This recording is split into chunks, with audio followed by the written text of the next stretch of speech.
Good afternoon. Nice to be here today. I'm here to tell you a little bit about the world of art galleries, how they function, and how you can respond to them when you graduate. You're all going to school right now. It's sort of like a job. You're doing really well at the job. You're going to it every day. Some of you are getting A's at the job. But eventually, you're going to graduate. And you didn't go to law school. You're not going to start out at the bottom of the firm at 60 grand. You went to art school. So you're going to be out at the bus stop with everybody else. So you want to figure out how this works. How can I make it work? Well, to begin with, unless you're a prodigy, you're really not ready for an art gallery when you graduate from college. In the 4 or 5 years that you've been here, you've learned to work with different materials and different media and different theory. And now you need to take all that information and begin to put it together and develop your own style and your own message. So how do you do that? Well, one thing you need to do when you're an artist, you have to be rich in one thing, and that's called time. If you need to sit on a curb and look at a crushed can all day, then that's what you need to do. Now, there's only a few ways I know how to do that. You have to have another job to supplement yourself, clearly. So you either find a part-time job, see if you can get a TA position, or something else that will give you the time to develop your own work. So you've been developing your own work now since you graduated for 4 or 5 years, and you think you're ready to go to a gallery. First off, what you need to do is make real sure that you're real ready. Don't just assume that, well, I guess I'm ready. I'll just go to a gallery now. Make sure that your work is developed and mature enough to be presented to a gallery. The next thing you need to do is to begin to research galleries to see which one would be appropriate for you. Now, you're going to go to a website and you're going to see a gallery that shows abstract art. You're going to say, well, that's the gallery for me. I do abstract painting. Well, not necessarily. That gallery may be showing Jackson Pollock, people like that. So you need to make sure that the gallery that you're looking at is really an appropriate venue for your work. Then what you need to do is call the gallery, find out what their procedure is for looking at work. Generally, most galleries accept a CD to begin with. If they're interested in what you're doing, they'll probably want to see you, and they'll probably want to see actual work. Now, when you send your work to a gallery, remember, you're a professional artist. You don't send a CD that you photographed and you say, you know, this is really a good piece. You just have to disregard this hot flare that's over in the corner here. Gallery's not interested in that. So if you're going to be professional, you have to act professional. Now, you're probably wondering, well, he's telling me to go and work for 4 or 5 years after I got out of school before I go to a gallery, but then I need to build a resume. How do I do that? Well, most urban areas have not-for-profit galleries, and that's something that you should get involved in because it will show you the mechanics of how shows are installed, how they're lit, how PR is done for them, and how they're presented to the public. Also, you'll meet a coterie of people there, which will help you. Connections are very important in the art world. And that's one of the great things about going to an art school or a university is you'll make connections. Because everybody who's in art school is not going to be an artist. I just had a quick question, Frank. If an artist sends in a package to you and you're not familiar with the artist, do you take the time to look at it, even if it's really kind of a cold call? Do you respond to it? A lot of galleries don't. I mean, I will look at most everything that comes to us. As a matter of fact, I got a letter back from a woman last year whose work that we looked at, and her husband said, you should write the gallery a letter because they sent you the nicest rejection letter that you've ever received. So we do look at everything. But in building a resume, the not-for-profit will help you do that. And the point that I was just mentioning about the connections that you make at universities. All of you probably will not wind up being artists. You know, you'll have other things going on in your life, other commitments. Some of you will become art appreciators. Some of you will become curators. And that gets to my point of the connection. All those dots connect. You may be an artist, somebody else may be a curator. They can help you get a show here, they can help you get into a show there, they can introduce you to a gallery director, they can introduce you to a museum director. So all of that stuff adds up. Now, when you're building your resume, you need to have an artist statement too. And the artist statement needs to be clear and concise. It needs to be only 1 page long. You don't have to look up all the 10-syllable words that you can find, so that when I read it and I finish it and say, what in the hell are they talking about? The other thing that you need to do is be out in the art community. Very important thing to do. There's a lot of artists who are shy people, and they wind up staying in their studio for 15 years making art. And they're really good. And I'll see those people sometimes. And they'll say to me, you know, I'm really good, and I'm better than the show that's in that gallery across the street. And I'll say, you know what? You are. But you didn't go out into the street. And I'll tell you what, there's nobody that's going to knock on your door and say, my God, there you are, we've been looking for you. And why aren't they looking for you? Because if you took all the art schools across the country, they probably graduate about 15,000 kids a year. That's a medium-sized town. Not room for everybody at the inn. So you have to be out there, and you have to be vigilant. And you have to be professional. Let's say that you get a gallery. They decide to represent you. You're thinking, wow, go back to the studio, make art, check will be in the mail. Not the case. It's a team effort. We work together on this. A good example is there's probably 8 million people in the greater metro area of Chicago. I'm going to say that 15,000 of those people are going to buy a piece of artwork. Now, granted, I'm not selling things for $2 a piece, but if I worked for a corporation and I went back to the headquarters and said, look, I just scoured Chicago. I found 15,000 people out of these 8 million people, they would say, forget Chicago. There's no market there. So you're dealing with a multiple amount of people here. And a lot of times there's opportunities that come along for you that I might not know about, or the gallery that represents you might not know about. It's up to you to either act on it, call the gallery, inform them about it, see how you should proceed forward.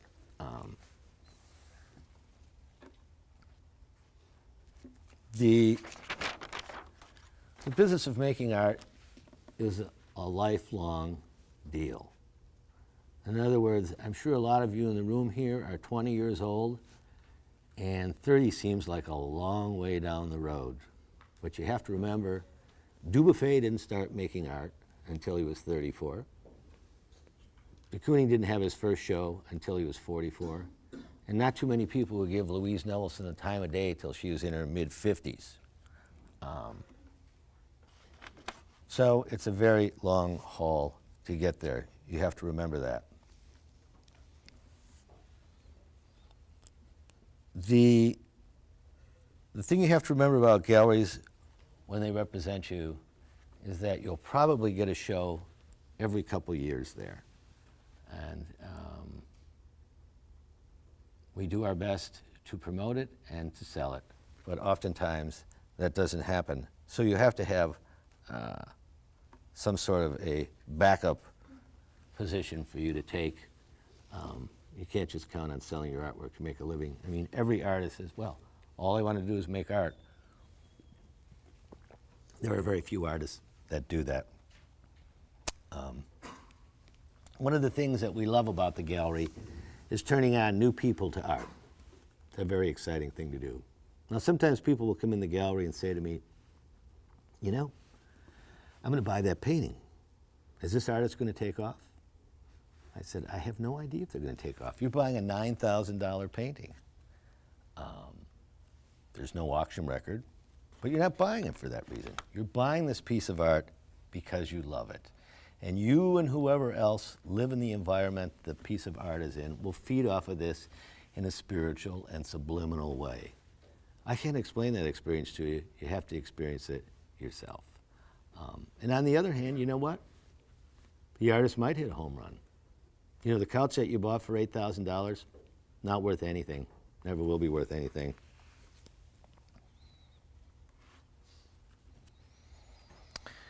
Now, making art is a very important thing. It's important. I'm making this whole thing sound rather daunting, I know, but it's really an important event. It's one of the few things in the world that civilizes us as human beings. And when I say art, I'm talking about visual art, the opera, the symphony, the theater, all together. It's also one of the few things in the world that communicates to everybody. You could be from South Africa. You could be from Milwaukee. I could be from Amsterdam. We can all look at something and we can all get something out of it. So that is the power of art. Another example of the power of art is the power of your mentors and your instructors. It reminds me of a story of one of our artists who I'm going to show you an image of in a little while, named Toshiko Takiesu. Toshiko was a Japanese-American woman who grew up in Hawaii, taught at Princeton. The state of Hawaii made her a living treasure back in 1993. And she had a student who signed up for her class. Girl came to Princeton. She was a jock. She was on the lacrosse team. And she thought, I'll take this ceramics class. You know, it should be fun. So about a month into the semester, she had a lacrosse meet. Interfered with the class. Of course, she went to the lacrosse meet. So the game's going on, twisted her ankle. Missed another one of the classes. Finally, she was better. She was coming down the hallway. She saw Toshiko coming the other way. She said, well, Toshiko said, what are you doing here? She said, well, I'm here for class. She said, you're not in the class anymore. And she said, what do you mean? She said, you missed 2 classes in a row. You're not in my class anymore. And the woman, of course, pleaded with her to give her an opportunity. So she said, look, you go into the studio and you work this afternoon. I'm busy. I'll come back this evening and see what you're up to. So Toshiko came back about 7 o'clock in the evening. And here was this woman who was exhausted. She had made a ton of stuff. Toshiko looked around the studio and said, did you make all this? The woman said, yeah, I did. Toshiko said, you know, I don't like show-offs. This poor woman thought, I can't win here. Anyway, they began to talk. Toshiko did let her back into the class, and they became very good friends. And eventually, one night, they were doing a firing at Toshiko's studio. It was about 2 in the morning. And Toshiko said, gee, I'm really exhausted. And the woman said, well, the firing's not going to be until 4 o'clock. We got to stay up till the end of the firing. So Toshiko said to her, now, what is that game that you play? She said, well, it's lacrosse. She said, well, how do you do that? So the woman said, well, I've got a couple of sticks in my trunk. So they got out the sticks, and at 3 in the morning, they were playing lacrosse in Toshiko's driveway. So what's the moral of the story? Woman graduates from Princeton. What does she do now? Teaches ceramics at the Rocky Mountain College of Art and Design. So there's the influence of what an instructor can have on you and set you off in a direction. Now, I don't know if you know much about how galleries work in terms monetarily, how they work. Generally, when a gallery decides to represent you, what they do is they promote you, they do exhibits for you, they send out press releases for you, they advertise for you, they insure all of your work, and they take 50% of the proceedings from any of the sales. On the other hand, what you have to do for us, as I've said, you have to be professional, you have to have your work photographed professionally, you have to get it to me in a timely fashion, and you can't be there when we're installing the shows. Now you're probably wondering, well, why couldn't we be there when we're installing the shows? We never have artists in the gallery when we're installing the shows because, first off, they're too close to the work, and secondly, we'd never get the show installed. They would just fuss it to death. So we tell them, look, We know the volume of the space. We do shows here every month. We'll hang it, we'll light it, you come back, let us know what you think. I really haven't had any complaints from that yet. By the way, if you have any questions, you can just raise your hand and ask me instead of doing it at the end of the event. We've been in business for 31 years now. We've been in Chicago primarily, although we did have a gallery in New York for about 3 years. And we left in 2004 because the gallery scene in New York at that time wasn't very good after the 9/11 event happened. I'm going to go online here and show you some of the artists that we represent and tell you a little bit about them and how they wound up with us. The big piece that you see behind me right here is a Keiko Hara piece. Keiko Hara is an artist that we've represented longer than anybody. We've had her for over 32 years now because before we opened the gallery in 1982, we were printmakers before that, and we used to publish prints.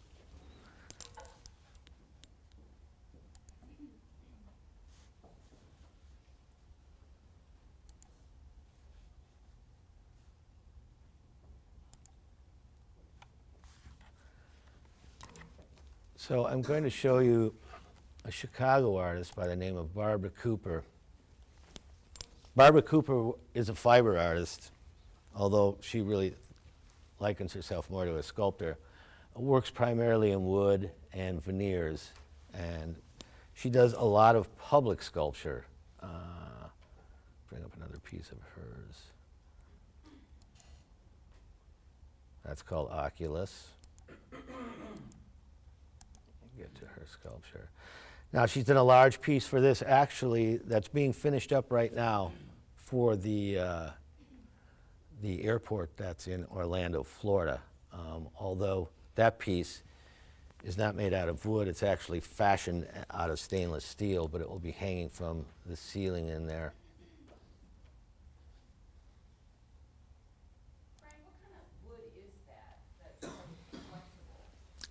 It's just a very thin veneer, and I think it's probably a mahogany. It's real pliable. Let's move back to her again. All right, now we're going to move on to Keiko, the woman we had up there in the first place.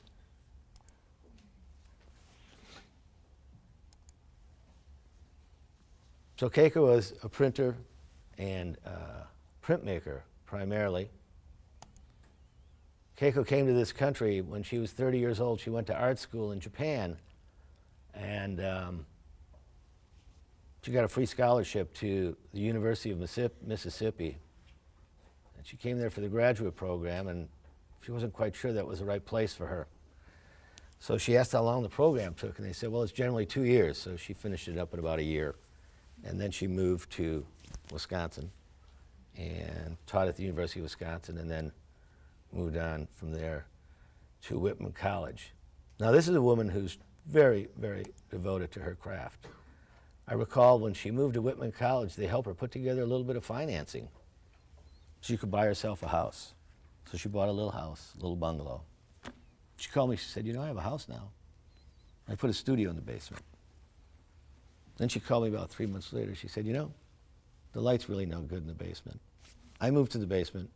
I moved the studio upstairs. And a couple of years later, she called me. She said, oh, I have a new studio now. I said, where's that? She said, oh, I have an old airplane hangar at the airport. Things don't look very big in an airplane hangar. So then she started making monumental pieces.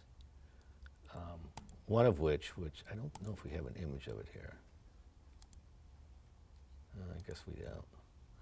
Anyway, it was a 42-foot long painting, which is pretty hard to find a home for.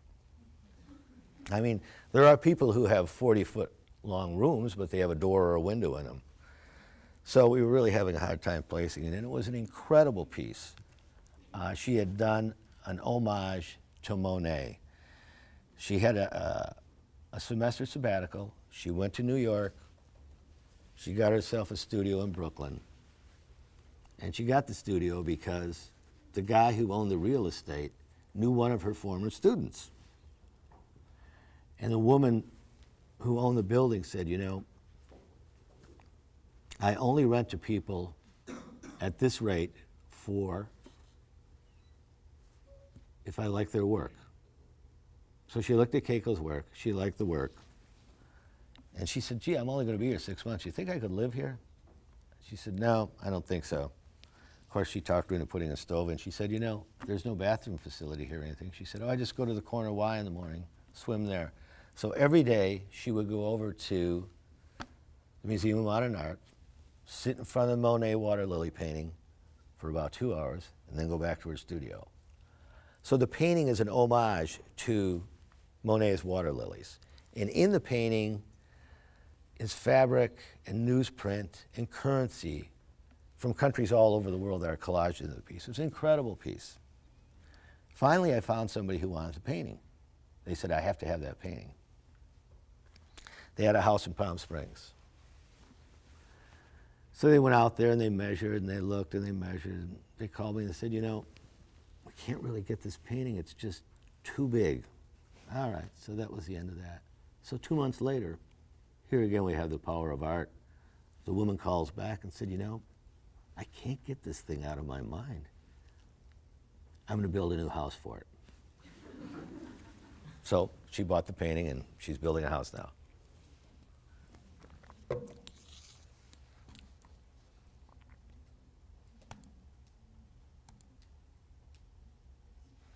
right, let's move on to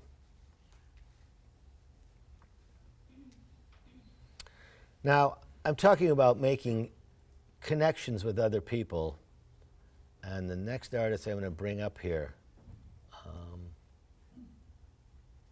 where did he go? There he is. All right. This is a California artist by the name of Bob Nugent. About 20 years ago, he's invited to a print symposium in Osaka, Japan. So he went and he met a guy from Brazil there.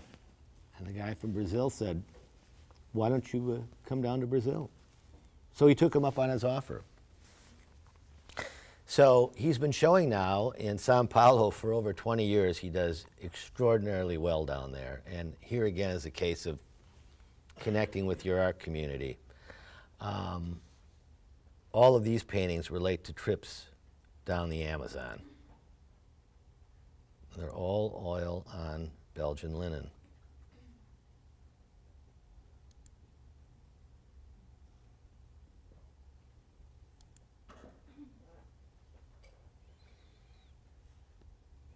Now, part of what you're going to discover being an artist is that there's a fair amount of rejection.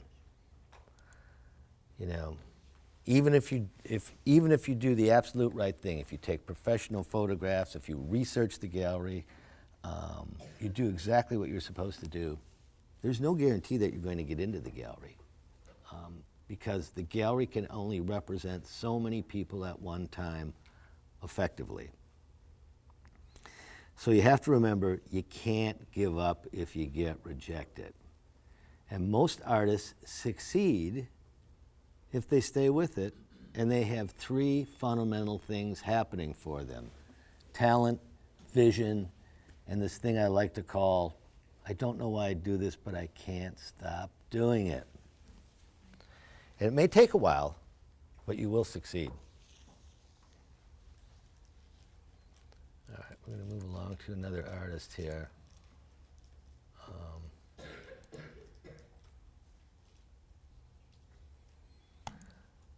We have a huge Asian aesthetic at our gallery. We show a number of Japanese artists.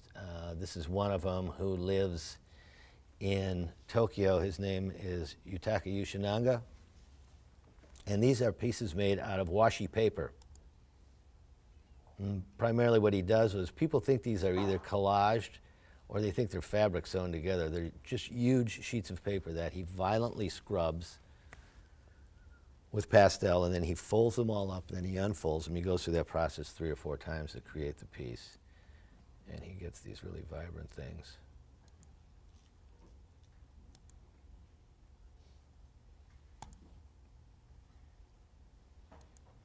So this is another point of connecting. You know, there's another artist that we show who has passed away since, Soichi Ida. And Soichi Ida knew Yutaka Yoshinaga and suggested that he call us at the gallery. So we liked his work and we started showing it.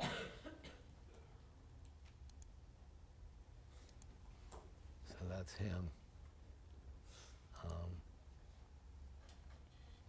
Now we show primarily paintings and sculpture, but we also show the masters of ceramic and also some fiber art too.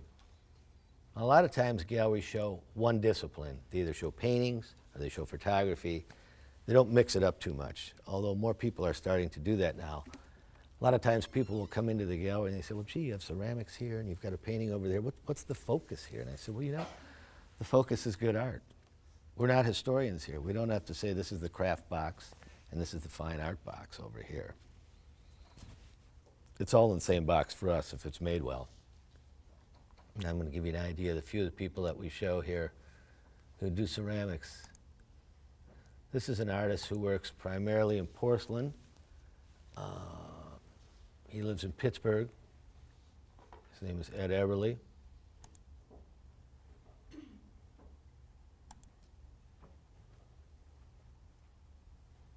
So Ed is one of these artists who has been working for about 40 years now, and he's a very thoughtful artist. When I say he's very thoughtful, what that means is making art for him isn't a job. Remember I told you a little while ago that one of the things that you need to be rich in when you're an artist is time. Sometimes Ed will go to the studio and he'll just sit there for 2 days. He won't do anything because nothing is happening. It's not a job where you come in and say, okay, it's 9 o'clock, let's start making art.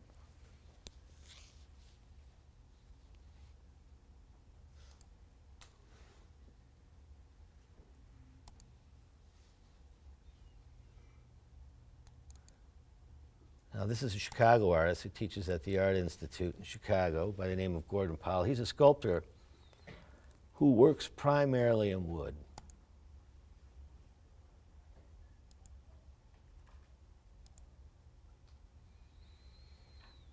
Now I was talking about this piece yesterday because there's a wonderful story that happened with it. You know, a lot of times people come into a gallery and they're very enthused about something, but nothing comes of it. So I had a couple women who came in from a library out in a well-to-do suburb. And they had just redone the library. And someone wanted to buy posters for the library. They said, no, no, no, we want some real art. So they selected these two women to go out and look for art. And they love this piece. Now this is a $12,000 piece. So they looked at it. I gave them lots of information. They left. Nothing happened. About 6 weeks later, they came back. They said, you know, we want to get this piece. I thought, great. Now, the beauty of the story is they bought it. Certainly some wealthy patrons in the neighborhood there helped contribute to it. But about 60% of the piece was purchased by money that was collected from kids in that community selling used books at the library.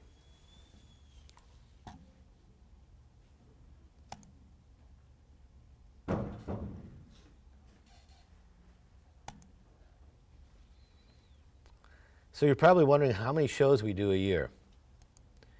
We do about 8 shows a year. Each of them run for about 5 or 6 weeks. And we also have a lower gallery, and we generally do group shows down there.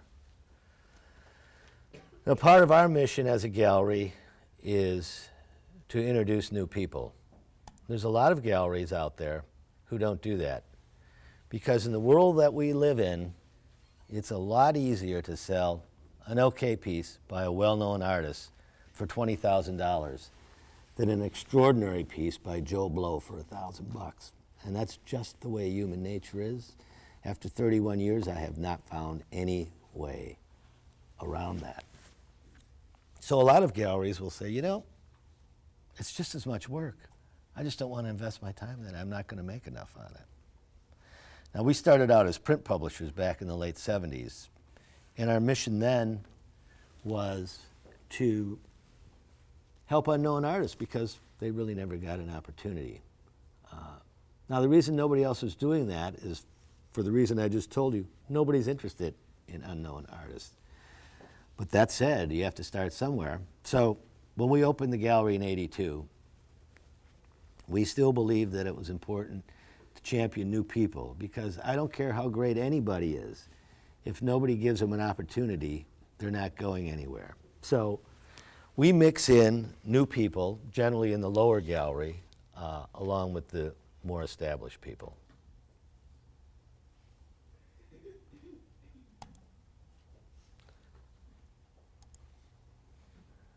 So you're probably now thinking, all right, so he's got this gallery and he's running this thing. How long or how much does it cost to run this gallery a year? Most art galleries, if you have a staff of several people, have to have sales of over $1 million a year to stay in business. And most galleries that start are out of business in the first 5 years. The trick is to find enough collectors that can support you. Now, if you recall a little while ago, I said, well, out of the 8 million people in Chicago, there's only about 15,000 of those that are going to buy a piece of art, and there's 80,000, or there's 80 galleries in this city. How are they going to slice that pie up? Well, we couldn't survive if we just depended on Chicago. We have to develop clients all over the country to make the program work. This is a California artist here by the name of Robert Hudson. And he's a well-known sculptor. He's about 74 years old now. Now, it's interesting when you take things out of context. I always like to tell people that whenever they look at this work, all of you have some of his work in your house. And people can't figure out what that means. But you all have some of this in your house. Well, what you have is, you have sinks and bathtubs. So what he does is, he demolishes sinks and bathtubs with sledgehammers, and he takes that along with other found objects and does sculpture out of them. Now, this particular sculpture that's up here now was sold to a client in Florida. And what happened there, they had a large ceramic dongo by an artist named June Kaneko sitting out by their pool. And a hurricane was coming, Hurricane Wilma. They called the caretaker. They said, you need to get that stuff out from around the pool. They said, we're not getting anything from anywhere. We were told to evacuate immediately. So he came down the next week. There was no big dongo there. And the dongos are about that big. And there's another piece about that big. That was gone too. The only thing they found was a shard of clay about this big, 3 blocks away from the house. So I said to the client, well, you need something more substantial there then. So he wound up buying this piece. We bolted this down next to the pool. His house will be gone before this disappears.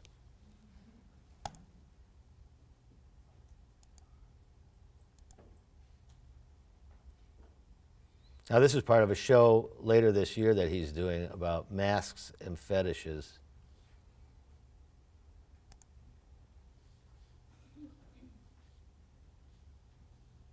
Oh, Frank, Yeah. question. Where are you? She's right here. Ah, yes. There, yes. How are prices established for the works? Generally, prices are established by your reputation. In other words, if you think, God, boy, I really worked hard on this piece, I need to get something for it. Well, the most important thing is to get your art out in the community. So if you want to come in and say, well, gee, I really like $10,000 for this piece, that's fine. You can ask $20,000 for it if you want, and then you can pick it up at the end of the month. What you want to do is be realistic about the prices that you put on things, because you don't want the work coming back to the studio. You want to find a home for it. And the more work that's out there, the more people will see it. So generally, if you were a new person that we took on, you didn't have much of a resume, you probably did a painting that's, let's say 3 by 4 feet, we'd probably say $3,500 or $4,500 for that. Because you have to remember, in the art world, you don't have sales. It's not like the end of the year. Everything is slashed. So you want to be realistic when you price it. Yes? The last piece that you showed was from 1997. How important is the date to your clientele, and do they like older work? Oh, I think it depends on the work. You know, it's funny, a lot of artists will say to me, well, gosh, I showed that a few years ago. And I said, well, it's not perishable. If it was good then, it's good now. So, so the date it really depends if the client's turned on by the piece or not. It doesn't matter if it was made this year or if it was made 5 years ago, really. I don't find a problem with that for the most part. Yes? Have you sold pieces that change over time? Maybe it's not completely archival, and the client knows that it'll change, Well, I try not to do that. We try and make sure that most work is archival. Remember, a lot of those Polaroids that were shot back in the 70s are just little green squares now. I think another example is, we don't show photography, oddly enough, and I started out as a photographer, but a lot of the prints that you see out there now are these C coupler prints. Well, C prints are basically the prints that you get from Walgreens, and they will fade after time. So we try and show things that are pretty permanent. I don't like people to come back and say, well, look at this thing's going, it's gone, you know. So I always tell artists too, I said, you know, I know there's the spontaneity of the moment when you think, oh my God, I got this idea, and you grab a shopping bag and you start to draw on or paint on or whatever. That's fine. But in reality, what you really want to do is, if you can and you can afford to do it, if you really think your art is important, then you need to use good materials. Because eventually, one would hope, but who knows, but one would hope that you'll be successful. And you don't want all your work that you were done 20 years ago to be stained and disappearing. So you really want to use good materials when you work. And the gallery appreciates that too, I think. Any questions? No? Here's another California artist. This is Bean Finneran. And these are made out of ceramic. They're porcelain stems. She sits on her deck out in Point Reyes all day and rolls these babies out. So this piece here probably has about 10,000 pieces in it. Of course, somebody came in, what was the first question they wanted to know? How do I dust it? I said, that's not really relevant, but if you need to dust it, get an air can, a computer air can to dust it with.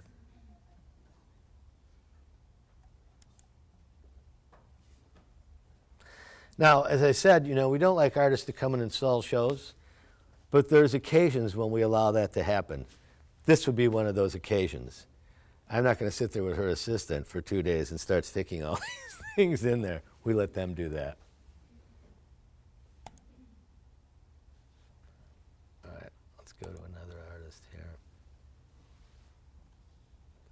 Now, there's another thing that happens in the gallery world called discounts. Most people who have bought art more than once know that they can get a discount. And the standard discount in the industry is about 10%. Sometimes if it's a good client, you'll give them 15%. If you're a consultant, you get 20%. And then that's where the line is drawn. Now, as I said, most galleries take 50% of the cost of the piece. But if a discount's given, then that's also split with the artist. And the reason it's split with the artist is because it provides more revenue for the gallery to do more promotion. Because as I said, some of the artists that we show are young and unproven. So it's the people that are proven that pay for the shows for the people who don't sell. So that's why discounts, all galleries do it that way pretty much. Now, when people come in and say, you know, I know things are bad out there, work with me on this. Give me 25%. We don't do that. We'll never do that.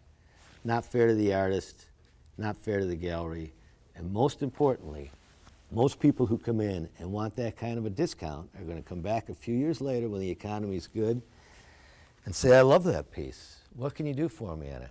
We can give you 10%. Oh, no, no, no, my discount here is 25%, remember? So the point is, the whole discounting thing becomes a real slippery slope that you have to be careful with.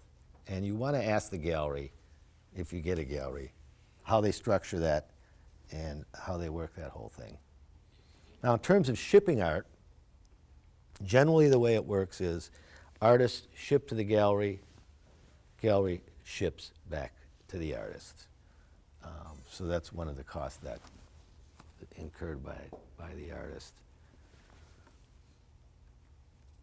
Let's move on here to our, now this guy is the head of ceramics at the Art Institute in Chicago. His name is Xavier Tubis. And these are one of the heads that disappeared in the hurricane down in Florida. Let's see if we have another one. One of his places here. About a 6-minute warning, Frank. 6-minute warning, okay. Any more questions? When you do the contracts with your artists, is it in there, information about how they would sell their own work on their own, or they have to go through you? Okay, that's a real no-no. Now, most people who say, you know what, we love to go to the artist studio because we like to interact with the artist. No. Generally, most people who go to the studio want to buy something there are trying to get a deal. Once you have a gallery that represents you, you do not do that because the gallery cannot compete with you. And if they find out that you're selling stuff out of your studio on the side, that will be it for your relationship. I can guarantee that with any gallery out there, pretty much. If somebody wants to come to your studio, that's fine. And if you want to show them work in the studio, that's fine too.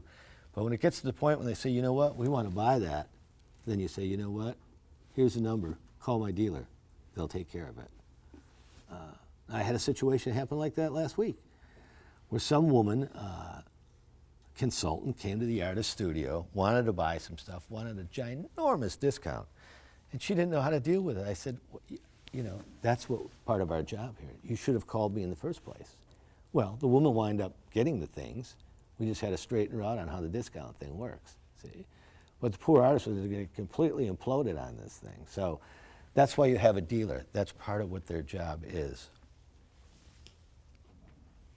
Any other questions?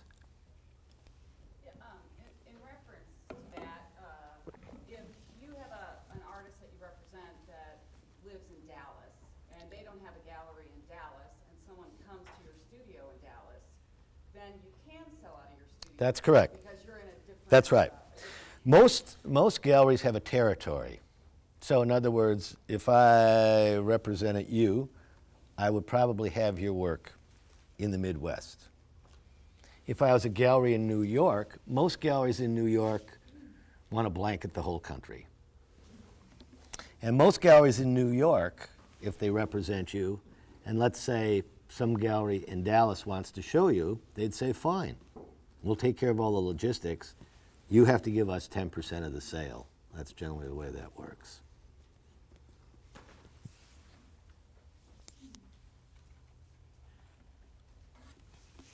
Yes? Galleries allow people to volunteer during the summers. Like, I'm an art history major, so Mhm. I'm really curious on the gallery side and museum studies. Yeah, well, most galleries, not most, but a lot of galleries will have summer interns, you know, and you get to see how the gallery works. I mean, generally the job that you're doing is not going to be very glorious, but you know, it'll be some mundane thing of some clerical work of some kind, probably. But you'll be able to see how the logistics of it works. And a lot of galleries in Chicago do have summer interns. Yes? So when you represent an artist, how long do you represent them for? Well, when we show artists, we show them because we believe in them and in their work. I mean, there are certainly people out there that said, look, we did a show for you, nothing happened, so long. If we believe in your work and we're willing to take it on and represent you, then we'll stick with you for a while. But if we do 3 shows for you and we can't sell anything, then we'll clearly say, look, it's not working for you, not working for us. We don't have the right clientele for your work. Somebody else probably does. But generally, we give it about 3 shows to see if we can really get something cooking for them. People are funny when they buy art, too. You know, sometimes people will come in and they need that sense of security that there's something important about this. So they'll come in and say, I love this stuff. We'll be back for the next show. I said, why don't you get something out of this show and support the artist a little bit? I can recall some years ago, there was a guy who came in. He was a young artist. This is back in the 80s, and they were large canvases for $2,500. He said, call me when they're 10 grand. I said, well, why don't you just buy 4 of them right now? And he said, no, I don't want to do that. He said, I like the work, but I want to know that this guy is going to go somewhere. So once the prices get up around 10 grand, then call me. I'll come in and think about getting a piece. No. Any other questions? Yes? If it isn't working for you and that artist, do you refer them to somewhere else? I'll try to. Yeah, we'll try and find another place for them. As a matter of fact, addressing your question about contracts, I mean, there are certain things that we sell that are over $100,000, and we do have a written contract for that. But most of our artists, we just have a handshake with, and you get a consignment from us. And the consignment says, this is what we have of yours, this is the retail price, this is your share, this is what it's insured for. And the reason I don't have written contracts with all of my artists is that we've always felt that the most important asset at our gallery is our reputation. And I generally don't toot my horn too often, but I'm pleased to say that we have a very good one. And I don't like to be in a situation where I say, you know what, you're really a schmuck, but this piece of paper says that you have to bring this work to me so that I can sell it. I wouldn't be very enthused about selling it under those circumstances. So I'm pleased to say that all of the artists that we represent, we have a good relationship with. That doesn't mean there's not bad artists out there. There's some wonderful artists out there who are absolute jerks. There's no doubt about it. Any other questions? Yes?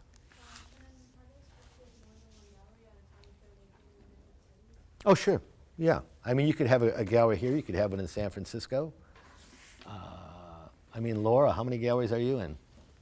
Well, yours, Sherry Leedy in Kansas City, and Bruno David in St. Louis, and I'm working on Dallas. Okay, so, case in point, yeah.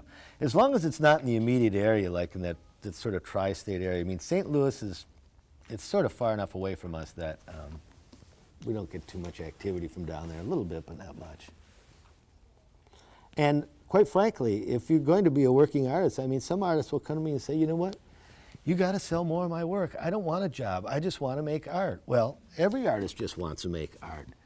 But the reality is, unless these pieces are north of 50 grand, you're not going to be doing that unless you have another gallery representing you. So you generally have to go out and get another gallery to represent you. Yes? Do you ever work with people who aren't full-time artists? Sure, absolutely, yeah. What we're interested in is the work, you know, and if you have to do something else, the reason I always make this comment about you need to be rich in time, I always think of creativity as a spontaneous event. It's not like the dishes are done, the lunches are made, let's be creative now. I mean, it's an immediate thing, and when it happens, it happens. Just like I was telling you about the artist who would just sit in his studio because nothing was coming for him. Nothing was coming to his head. So he didn't make anything until the wheels really started to click. Oh, we're out of time. But Well, thank you so much. my Frank. pleasure.